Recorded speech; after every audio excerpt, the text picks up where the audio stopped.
Welcome everybody. Thank you for joining us on this quick information session on national funding opportunities. Just some housekeeping. We'll allow questions at the end. So please keep your microphones muted, and then just you can also pop questions into the chat box should you want to. And even after the presentation, we'll keep an eye and respond if needed. So national funding opportunities. So the next slide.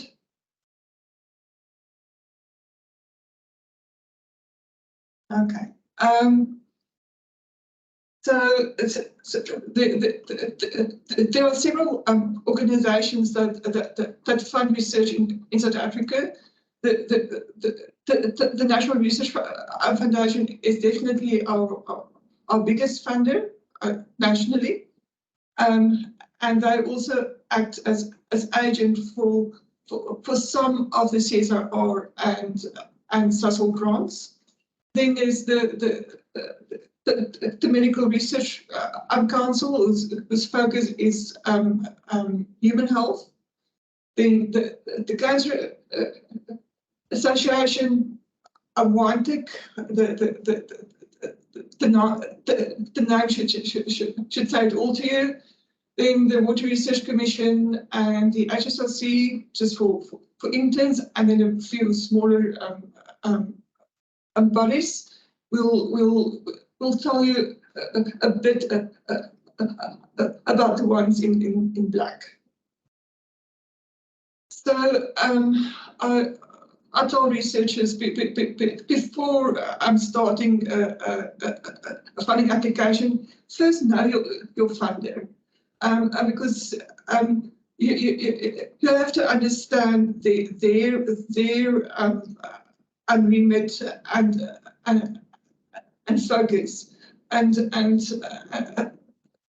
not waste your time on applications that doesn't fit it. So the NRF funds research in all fields, but with a strong focus on human capacity development, and in recent years also science engagement. You have the link there below to read more about the NRF. So the NRF publish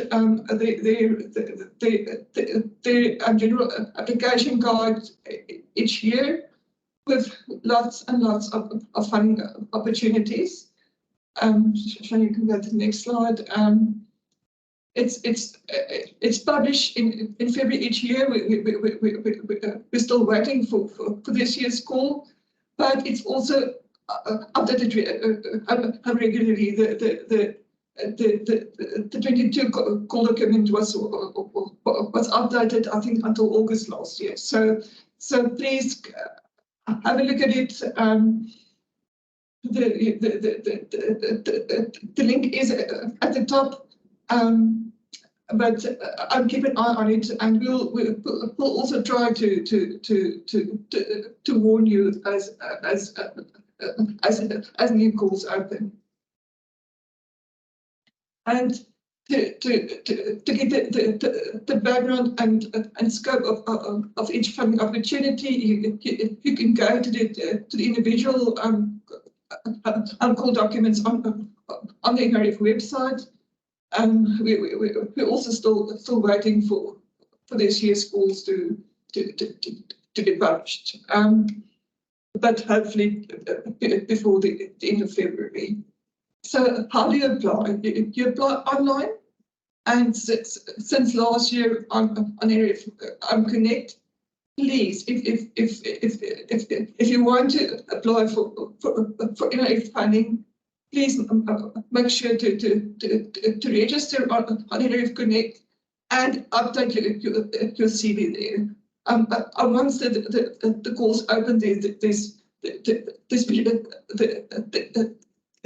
very little time to work on your CV, so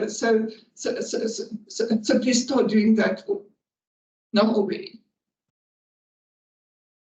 So over to Dominique for early career funding.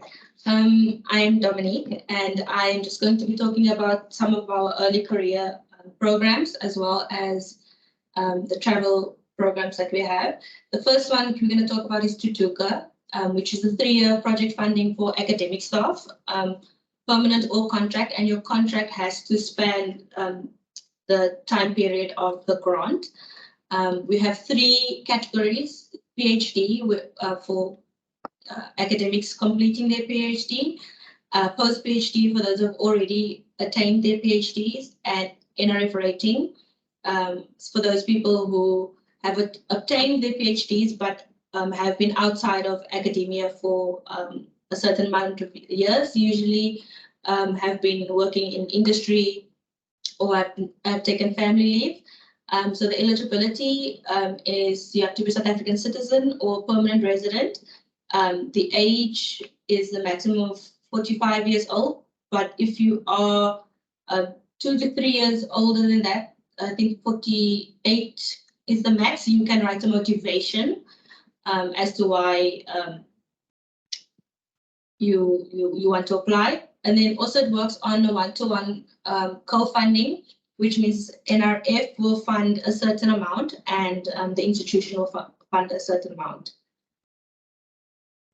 So these are the co-funding amounts. You can apply by NRF. You can apply for a maximum of 100,000 for running expenses and 50,000 for equipment. And as you can see, the subcom amounts that they fund for successful grants, and then also some of the faculties also fund a small amount, but that varies each year. So these are the categories that you can apply for and the maximums within each category. I will be having, each year I have workshops specifically for Thuthuka, and when the call is sent out, I will have 3 dates if you want to apply or thinking of applying, that you can attend the workshop so that I can help you through the application and all of the budget requirements. So the next one we have is the Black Academic Advancement Program, so we just call it BAAP. And this is funding for Black South Africans and citizens with disabilities. And it's a maximum of 3-year grants. They are within categories, within the PhD category, you can ask for 6 months to 3 years, depending on how far you are with your PhD. And then we have post-PhD as well. And the funding is for running expenses, as well as lecture replacement. I've just listed some of the things that you can ask for on the budget, and it varies. Sometimes most people only ask for lecture replacement, which you can do, but you have to add, even if it's just like a small something for materials and supplies. So then we have an NGAP development grant. So this is a closed call and it's only for NGAP lecturers. And it's a proposal development grant. And as you can see, it also has 2 tracks. So for the travel, training and conferences, we have a couple of programs. The first one being the KSC, which has 4 categories. The first one is to present at a conference, symposium or workshop. The second one is to host a foreign visitor. Third one is a African interaction, where you travel to an African country and collaborate with an institution there. And there is a specific list, which would also be sent out with the call of certain African countries. And then we have hosting a local scientific event. And that opens twice a year. So the first round will open now, and the second round will open in June, July. And then we have the DSI NRF Conference Fund. So this one is to host large conferences for a minimum of 500 participants, and the funding is of a maximum 2 million. You have to include at least 25% of speakers should be from African countries, and you also have to include postgraduate students as well as postdocs or early career researchers in the conference. And you can apply for venue hiring, includes catering, marketing, reports and publications, and translation. And the accommodation is only for keynote speakers or African participants. The bursaries for participants focus on registration funds for those postgraduate students to attend the conference, not study bursaries. Yes. And then we have an IRTG workshop one. This one is specifically to host a workshop so that you can meet with usually a German partner to write a full proposal for the IRTGs.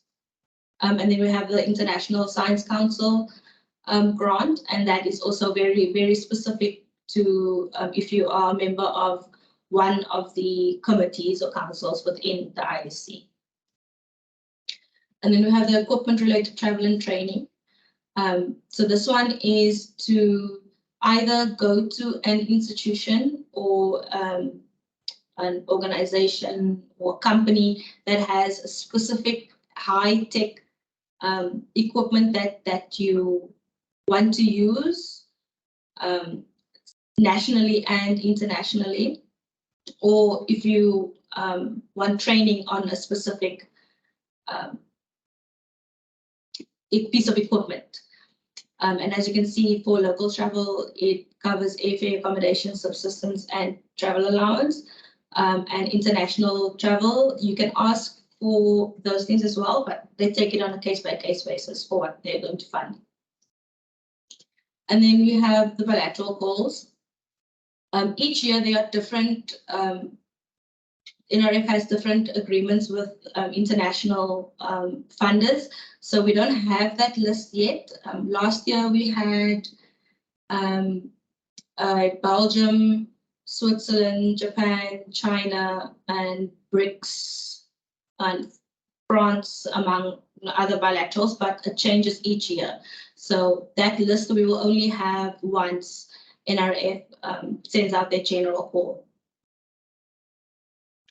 Okay, so just a quick word on NRF SARTI chairs. I often get researchers that ask me, okay, I'm not ready to submit a SARTI application, and I have to share the bad news that the NRF doesn't open calls regularly for SARTI, and in the past few years they're all very, very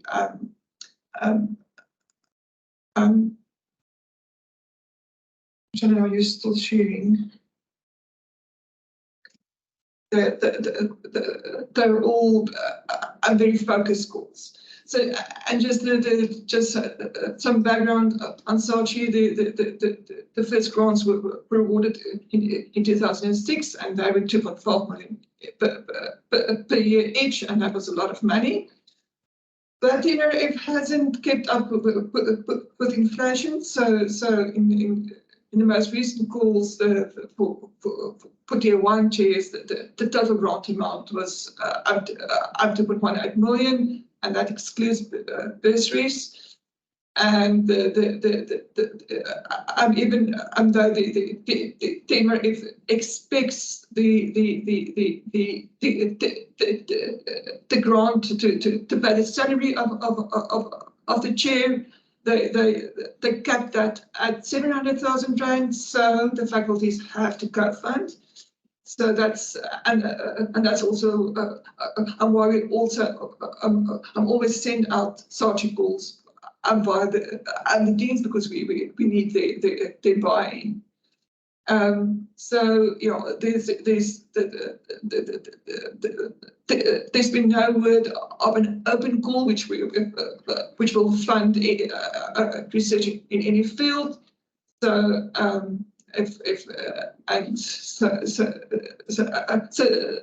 so this is a funding opportunity these days for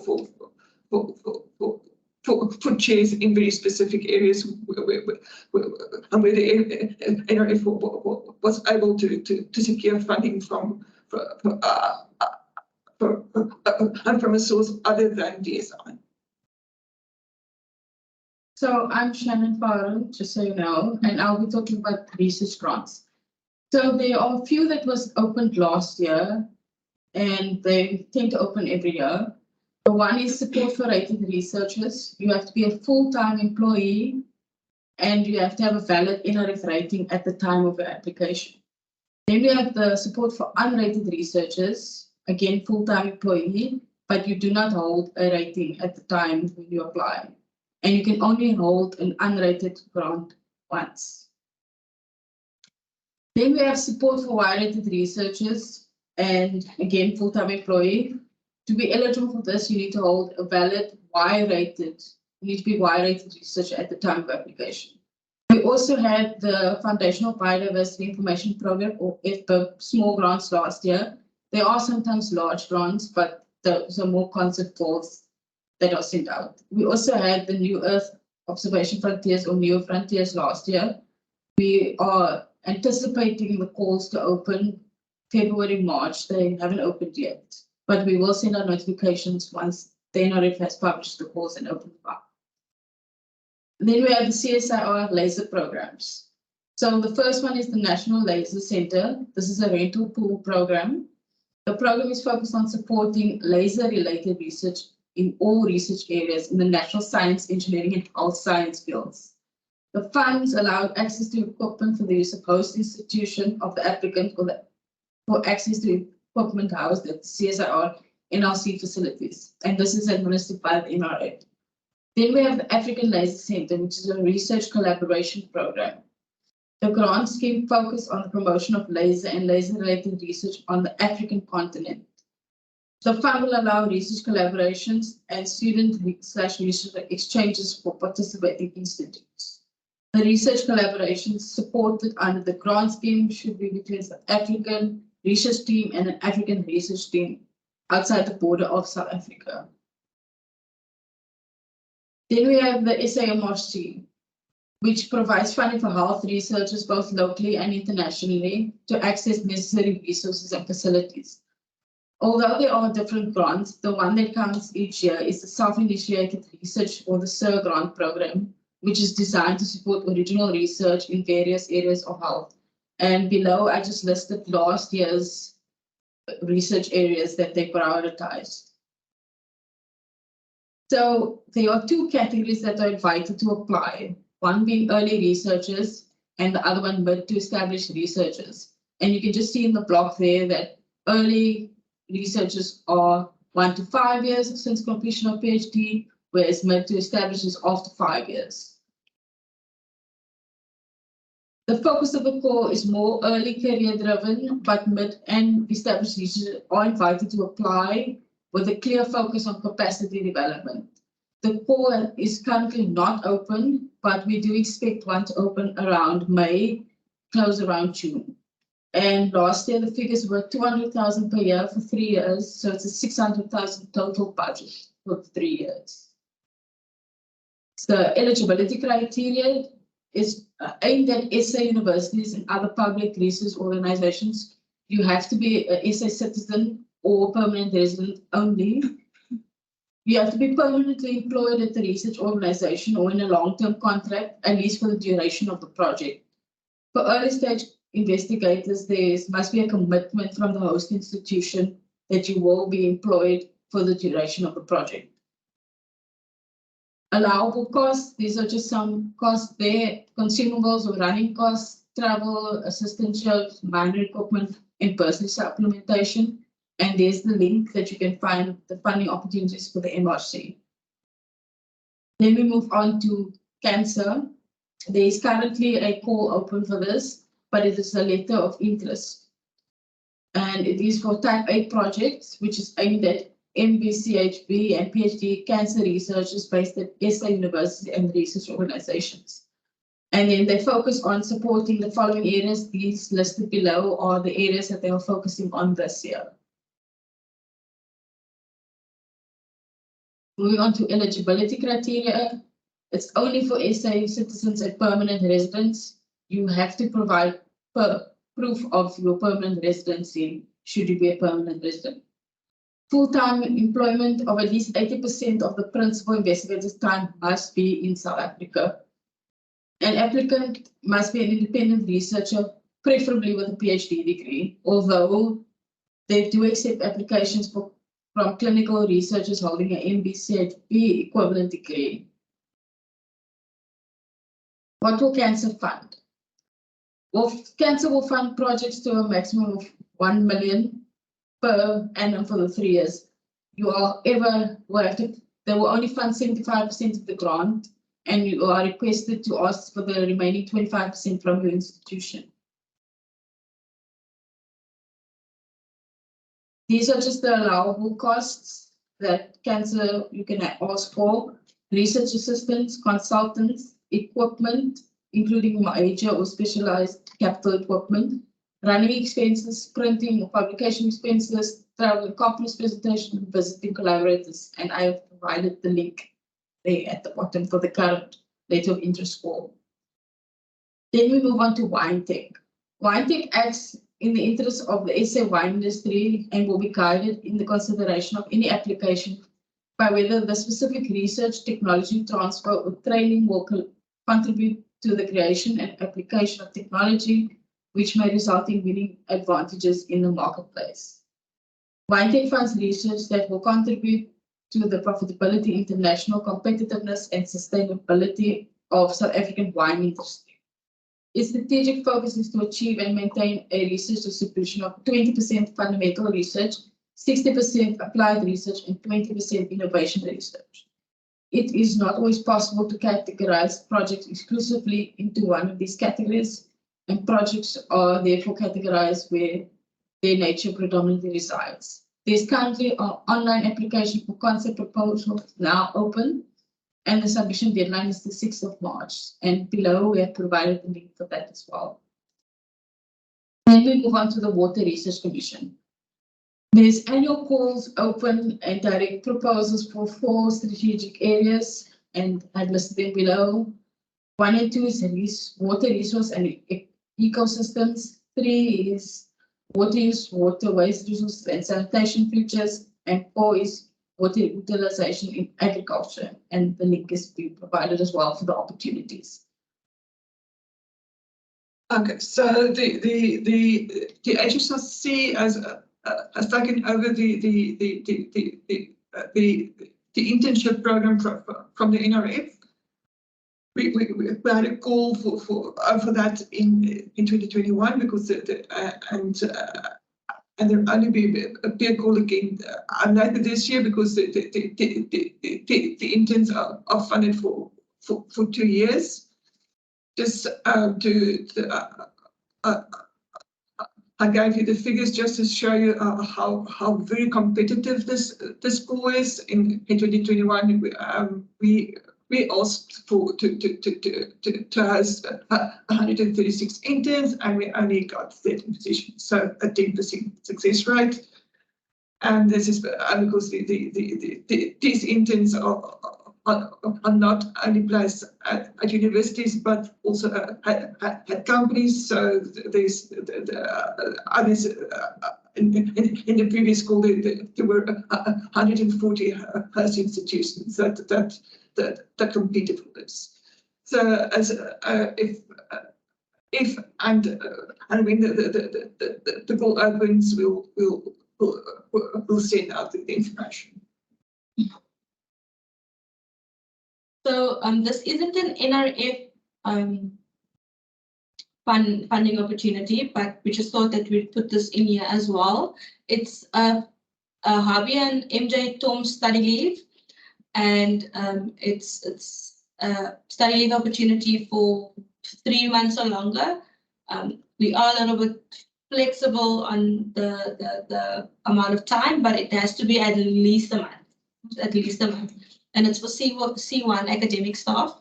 And you have to have international travel in the application, and it funds a max of 80,000 rand for a year, and it opens in October every year for study leave in the next year. But that will also be sent out once, sometime in October. Right, so that's a quick overview of our national funding opportunities. I'm quickly having a look on the chat. I don't see any questions here. Just to confirm that the slides will be shared afterwards. And yeah, just apologies not for not introducing all of us at the start. We've not spoken.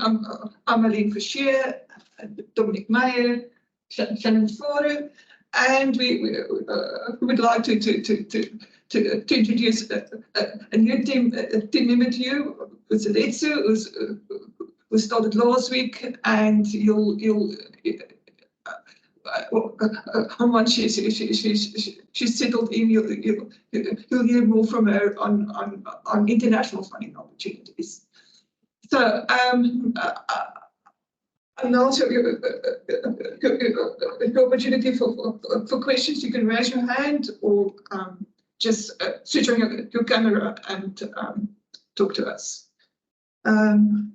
Ms. Shiranga. Go ahead. I can't hear you yet. Hi, can you hear me now?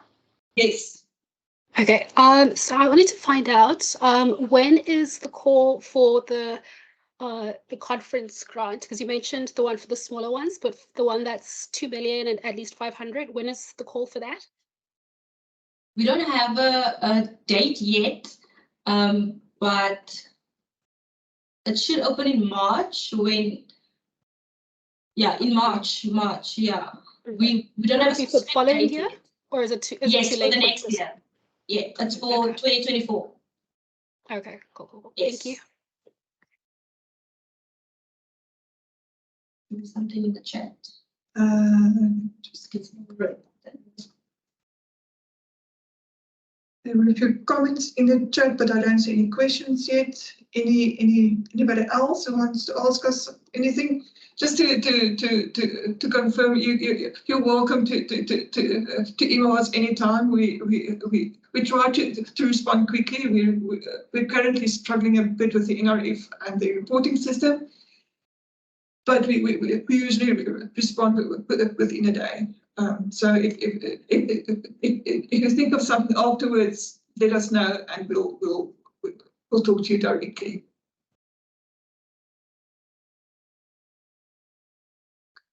Any further questions? I know I agree with you that the 200,000 rands, it's a shame that at least CANSA increased their funding. Anton, you can send your query to any of us. We'll forward if needs be, but we know each other's programs, so we can respond. Just something else on the CANSA funding. You saw the requirement for the 25% co-funding. I spoke to Prof. Moyo, and she's willing to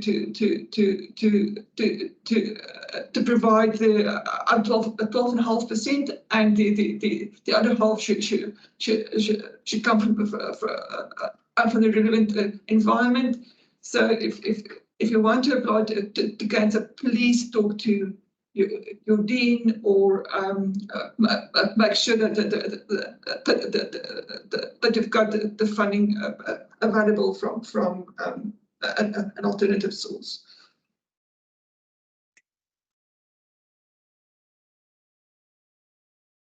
Okay.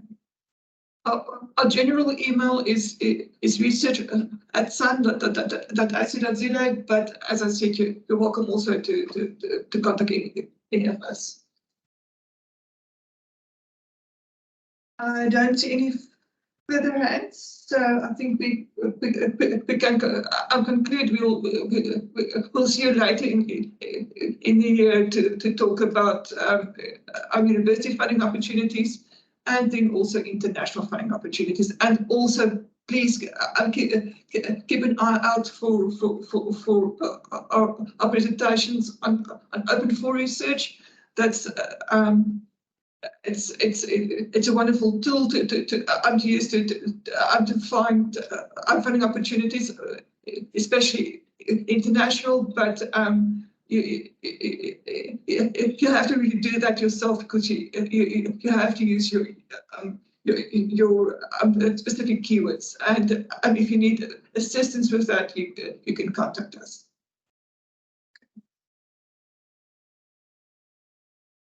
Thank you, Liesl, and thank you, everybody. I hope 2023 will be a good funding year for everybody.